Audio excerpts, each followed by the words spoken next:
ഭീകര സംഘടനയായ അൽ ഖ്വയ്ദയാകട്ടെ ചരിത്രത്തിൽ ആദ്യമായി തന്നെ ഒരു രാജ്യത്തിന്റെ അധികാരം പിടിക്കാൻ പോകുന്നു എന്ന റിപ്പോർട്ടുകളാണ് പുറത്തുവരുന്നത്.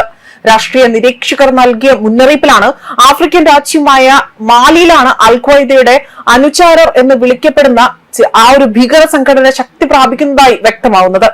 മാലിയുടെ തലസ്ഥാനമായ ബമാക്കോ ഏതു നിമിഷവും JNIM പിടിക്കപ്പെടുമെന്നാണ് ഇപ്പോൾ വിദഗ്ധർ മുന്നറിയിപ്പ് നൽകുന്നത്. ഇവർ തന്നെ ആ ഒരു തലസ്ഥാനം ഒഴിച്ചുള്ള പല മേഖലകളും ശക്തമായി കഴിഞ്ഞു എന്നതാണ് മറ്റൊരു വസ്തുത. തലസ്ഥാനത്തെ അവിടേക്കുള്ള ഭക്ഷണ ഇന്ധന വിതരണമൊക്കെ തന്നെ ഇവർ തടഞ്ഞു വെച്ചിട്ടുണ്ട് എന്നാണ് വ്യക്തമാവുന്നത്.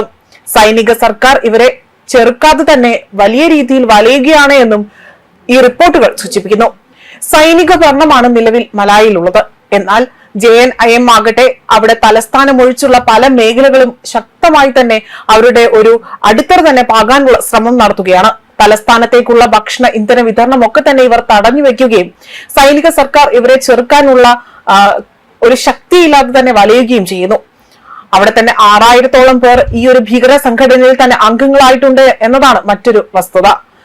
മാലി കൂടാതെ തന്നെ നൈജർ, ബുർക്കീന ഫസോ എന്നീ രാജ്യങ്ങളിലെല്ലാം തന്നെ ഇവർ ശക്തിയാർജിച്ചു കഴിഞ്ഞിരിക്കുകയാണ്. ആഫ്രിക്കയിലെ 8ാമത്തെ വലിയ രാജ്യമാണ് മാലി എന്നറിയപ്പെടുന്നത്. 2.32 കോടി ജനങ്ങളാണ് ഇവിടെ തിങ്ങിപ്പാർക്കുന്നതും. മാലി കൂടാതെ തന്നെ നൈജർ, ബുർക്കീന എന്നീ രാജ്യങ്ങളിലും ഇവർ ശക്തിയാർജിക്കുകയാണ്. ആഫ്രിക്കയിലെ 8ാമത്തെ രാജ്യമായി തന്നെ ഇത് അറിയപ്പെടുകയും വലിയ രാജ്യമായി തന്നെ അറിയപ്പെടുന്ന മാലിയാണ്. അതേപോലെ തന്നെ അൽ ഖ്വയ്ദ എന്ന മുൻപ് ആരും തന്നെ അറിയാത്ത സംഘടനയും ഒസാമ ബിൻ ലാദൻ എന്ന ഭീകര നേതാവിനെ ലോകമെമ്പാടും തന്നെ കുപ്രസിദ്ധി നേടിയ സംഭവമായിരുന്നു സെപ്റ്റംബർ 11 നടന്നത്. അതേപോലെ തന്നെ ലോക വ്യാപാര ഭൂപടത്തിന്റെ തലസ്ഥാനമായ ന്യൂയോർക്ക് നഗരത്തിലെ ഇരട്ട ഗോപുരങ്ങൾ വിമാനം ഇടിച്ചു കയറ്റിയുള്ള ഭീകരാക്രമണത്തിൽ തകർന്നു വീഴുകയും ചെയ്തിരുന്നു. 3000-ഓളം ആളുകളായിരുന്നു അന്ന് 3 സ്ഥലങ്ങളിലായി തന്നെ ഉണ്ടായ ഭീകരാക്രമണത്തിൽ കൊല്ലപ്പെട്ടതും. ആക്രമണത്തിൽ പേടിച്ച US ഏഷ്യയിലെ ഇടപെടലുകൾ നടത്തുമെന്ന് ഒസാമ ബിൻ ലാദൻ പ്രതീക്ഷിച്ചിരുന്നതായും വിദഗ്ധർ പറയുന്നുണ്ട്. ലാദനെ തങ്ങൾക്ക് കൈമാറാനുള്ള USന്റെ ആവശ്യം താലിബാൻ നിരസിക്കുകയും ചെയ്തിരുന്നു.